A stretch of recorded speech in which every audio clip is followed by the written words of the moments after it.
Hey there, welcome back to Melanie Loves Death Metal. I've got a new discography ranking today, album rankings, whatever the hell you want to call it. If you did not check out my last video that I did on Autopsy, that is up. It is available. You guys voted on seeing that one first, so popped that up last week, so head over there and check that out. So today we're doing another easy one, another one of my favorite bands. I figured I'll ease into these ranking videos and do easy bands, and then I'll probably start doing some more stuff that's a little bit harder to rank albums because it's just difficult with the discography that they have. So we're doing Carcass today, clearly by the subject title. Carcass is one of my all-time favorite bands, band out of the UK, known for their historical, monumental grindcore album, Reek of Putrefaction. Reek of Putrefaction. I can never say that name. Talking is hard for me, guys. We'll get into that someday. And then they eased into death metal on an album, and then they moved into more of a melodic death metal sound. So their melodic death metal albums are some of my first that I ever heard in their discography, and that will probably show in this ranking. But some of this might be a surprise to you, and some of it probably won't be at all. So let's go ahead and get started. Let me pull up the tier maker here. Sorry about that little jump around. All right, so let's go ahead and organize my screen so I can see everything. Pull my notes up because I did write a few notes to make sure I talked about a couple of things in here. Okay, so if you're not familiar with tier maker, once again, S means the best, D obviously not the best. If you're not familiar with Metal Trenches, he has an awesome YouTube channel that I also subscribe to. He does tier lists a lot, and he made this a while back when Torn Arteries came out last year. So I'm using his tier list. So thank you for making this because I didn't have to. So let's go ahead and get started. So you guys know, I feel like I don't really need to go into full detail about any of these albums. You know, they're classic band. If you're not familiar with Carcass, you probably should stop watching this video and go listen to them. Yeah, so the first album is Reek of Putrefaction. Came out in late 80s, I think 88 it was. Probably what is named as the monumental grindcore album that may have started the genre. Yeah, I think that's what it's pretty much considered. It was recorded in 4 days, and Bill Steer has said, you know, he blames the engineers for ruining this album in terms of production sound. The production sound is pretty awful. I will tell you that. The mix is pretty bad. It's a sloppy mess. And they, you know, the band says, like, we were just thinking about playing fast and making something fast and aggressive, and not really much thought went into the creation of these songs or anything like that. They probably didn't realize what was going to come of this, and I bet you a lot of bands, you know, they often don't when they make a first album, but people loved it. They loved that grindcore sound, those fast, short songs for sure, and it became easily, it's a cult classic. Like, people love this album for that reason. For me, I do love the album, I do. And the reason I say it like that is the production is pretty rough. It is hard to listen to these days. I did listen to it these last couple weeks before I made this video, and I still love a lot of elements of it. There is a couple of re-recordings, remasters that definitely sound better. I do wonder if they were ever to re-record this, like as what the band is now, how it would sound. Maybe even if they had just re-recorded around the Heartwork era, how it would have sounded if they just did all of that stuff. Maybe it would be even higher on my tier list. I'm not sure. In regards to nostalgia and what it means to me, I mean, it's not going to go as low as probably some people might put it. I'm putting this up at a B in my discography. And you're probably like, what the fuck? There are people on here that just absolutely love this album. They say it's the best Carcass album. There's some people on here that are just like, whatever. I just, you know, it's not one that I pull off the shelf very often. But when I do listen to it, I get the back that nostalgia formation of when I first ever heard it and the things that make me excited. I mean, how can you not love a song, Maggot Colony or Genital Grinder or Vomited Anal Tract? I mean, come on. Those are some of the best songs on the album. So, yeah. Mine's going into B. It's not my favorite Carcass album, but I understand if it is yours. I get it. it's iconic, but just not mine.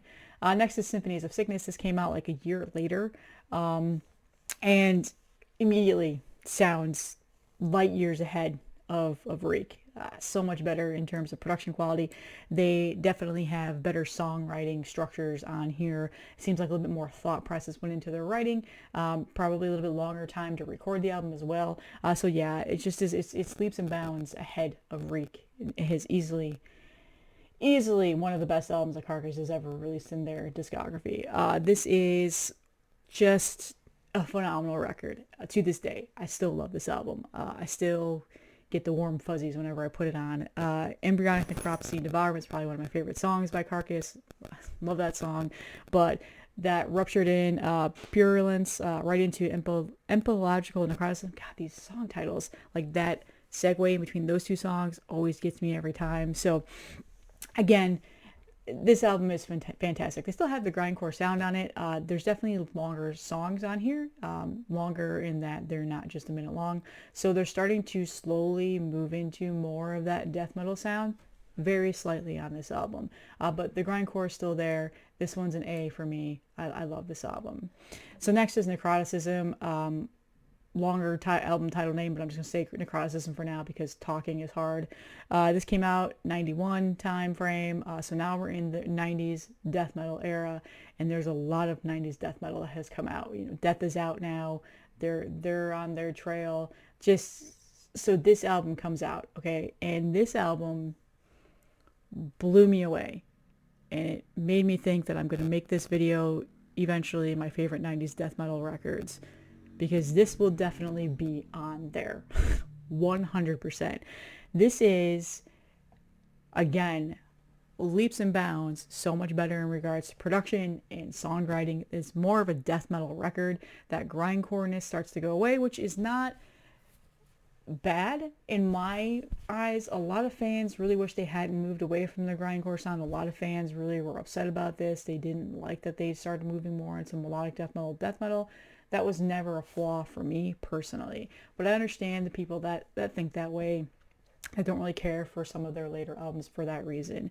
For me, this is a top tier album. It goes up to the S. This is one of my all-time favorite Carcass albums. It is one that I listen to this day all the time. Put it on. It's generally one of the first ones I pull off the shelf. And yeah, I love it. So this is also the first time they recorded it as a 4-piece. This is when Michael came on into the band to play guitars. Yeah, it's more death metal, longer songs, a lot more technical aspects into their writing, especially in the guitar riffs. And again, it's a phenomenal record. So definitely, if you've never heard Necroticism, check it out. It's incredible. So now we're getting into the mid-90s, 93, 94 time frame. I think it came out in 93 in the UK and then 94 here in the US. Heartwork. Now, this is the iconic album cover by H.R. Geiger. So that is one thing to call out there. This is, Michael has now left the band after Necroticism, so we are back to, you know, the normal Bill, Jeff, and Ken here, and yeah. So this album, I'm not even gonna beat around the bush here. This album is my favorite Carcass album, 100%. When I first heard it for the first time ever, which was sometime in the 2000s, is when I start to hear Carcass. So I'm late to the Carcass party. You know, I'm 37 years old. I wasn't listening to metal when they first started releasing albums. You know, so this was immediately the first Carcass album I had ever heard. A friend of mine bought it at our CD store, and loved it and played it, and I burned a copy of it from him and was obsessed with it. It was something I just never really heard before, and at this time of hearing this album, I was really into Pantera, and I was starting to listen to Death, and I was starting to listen to Obituary, and this album really just, it was one of those, you know, everybody knows this, like the first time you ever hear an album that just blows you away.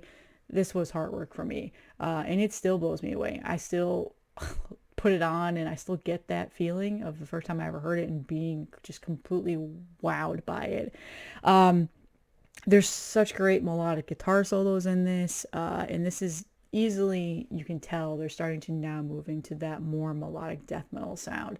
So I understand why a lot of people don't like this album for that reason, because Necroticism is clearly death metal, Symphonies is still, you know, death metal, death grind. Reek is grindcore, so their music style is changing album by album. So I think by this time people probably were kind of just like, all right, what are you? For me, I just never really thought that way. And again, it was the first time I ever heard by them. So I'm a little bit back ass words in terms of Carcass. So I'm not even going to try to even, you know, admit or, you know, be a poser, I guess you could say, and say like, yeah, Ricky, yeah, I've heard the first album I ever heard. Like, no, that's not me. So again, there's a lot of nostalgia around this one for me. I still love it. And I still, it's such a great album. I don't know.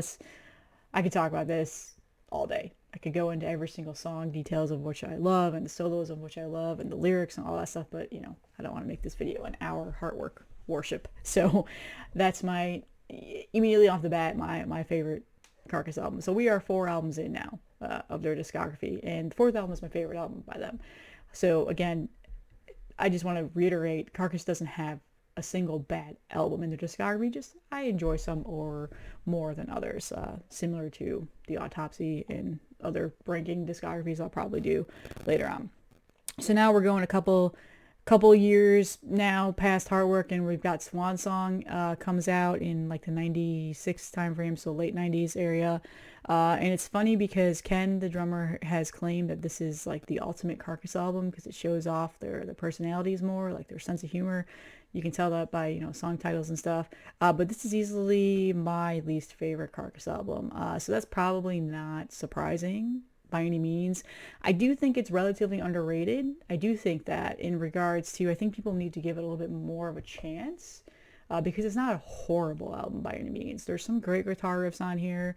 There are some great songs on here, but as a whole, it's not one that I pull off my shelf very frequently. In fact, I just got it on vinyl recently because I was holding off. But re-listening to it these last couple of weeks, I do have an appreciation for it.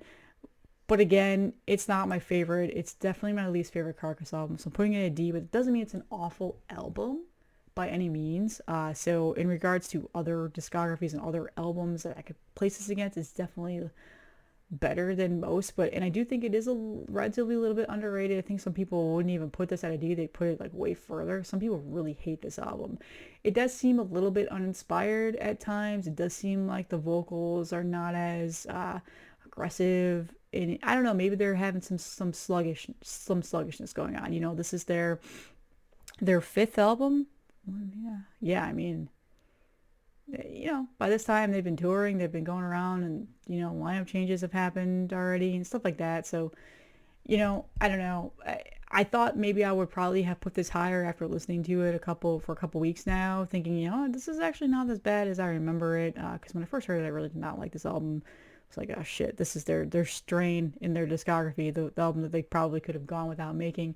I don't think that anymore. I think it's still a Carcass album that is worthy of being in your collection, but again, it's just not my favorite. So now we go to a big gap here. So the band disbands, and they don't reform for about, I don't know how many years after Swan Song, but they reform as pretty much just a live touring band, and they're doing some tours, and Ken gets a brain hemorrhage, so he's replaced on drums by Dan, and you know, they're just a live touring band, so they're not making new material, and it goes 17 years between Swan Song and the next release, Surgical Steels, and this is a huge gap. And for a band to do a huge gap like that and do a comeback album, I feel like it often kind of kills them. At least in the past, for some bands, it has done that to me, because there's such a big hype, there's such a big expectation that you have coming back, especially when it's one of your favorite bands. And I was a little bit worried about this. They're signed with Nuclear Blast now, so they're no longer with Columbia. Well, they only did one album on Columbia. I think it was Necroticism, or no, it was a Heartwork. Anyway, there was a big dispute with Columbia, and they went back to Earache. So now they're on Nuclear Blast. And again, Nuclear Blast is not my favorite record label. I have reasons behind that, and maybe someday I'll make some videos regarding reasons behind that. A big part of it is because their album pricing is just ridiculous. But yeah, so it comes out 2013, and I am balls deep into melodic death metal right now. The Black Dahlia Murder is one of my favorite bands, and I just love their sound. And obviously, a lot of their sound is based around Carcass and a little bit of At the Gates sounding in there as well. So I'm hyped. I'm hyped because I see Trevor's hyped and people are hyping this album up, and it's I'm hyped, and I think it's an amazing album. Maybe that hype got the best of me. And immediately I fell in love with it. I wouldn't say it's better than Symphonies, but I would say it's definitely up in the A tier list. In regards to my 4 favorite Carcass albums, it is definitely these 4 right here. I still listen to it all the time, and I think it's a great album. Some people really didn't like this album. I think maybe the expectations were a little too high, so they kind of ruined it for them. I'm not sure. There is a little bit of things here and there that make it not perfect, but that's how it is with every album, except for Heartwork and Necroticism. But I mean, I think it's a great album. Again, I was thinking about putting it here, but then I thought about how often I listen to it, which is still quite a bit, and I couldn't place it any lower than this because it really is one of my favorite Carcass albums. Yeah. So Surgical Steel, 17 years, they come back and they make a great album. And it's funny because a lot of the reviews, I was going back and reading some of the reviews, and I don't really base my thoughts off of reviews. I try not to read reviews. I have a couple metal blogs that I read reviews from, especially if they're my friends that do it. And, because I respect their opinions and I like to hear what they have to say about things. And some people gave this like a perfect solid 5 out of 5 album. So it's interesting. Back when this came out, I was not heavily into the metal review blog sphere, so I didn't know that people really highly praised it, but I remember being pumped. I got the CD, and I wasn't really collecting formats all that much at that time. I mean, I had started collecting vinyl, but I wasn't really into it all that much, and I had stopped buying CDs, but I remember I was definitely going to buy the Carcass CDs, so yeah, Surgical Steel, A-list right there. So now we go 8 years in between Surgical Steel and Torn Arteries, which came out last year. This is the first time that they've had the same lineup, I think since Heartwork, so making the album had the same lineup from previous album or whatever. You know what I mean? And I think there was probably a little bit, this is probably where the hype train probably got me a little too much. My expectations were really, really high because, again, I loved Surgical Steel when they came back from such a huge gap.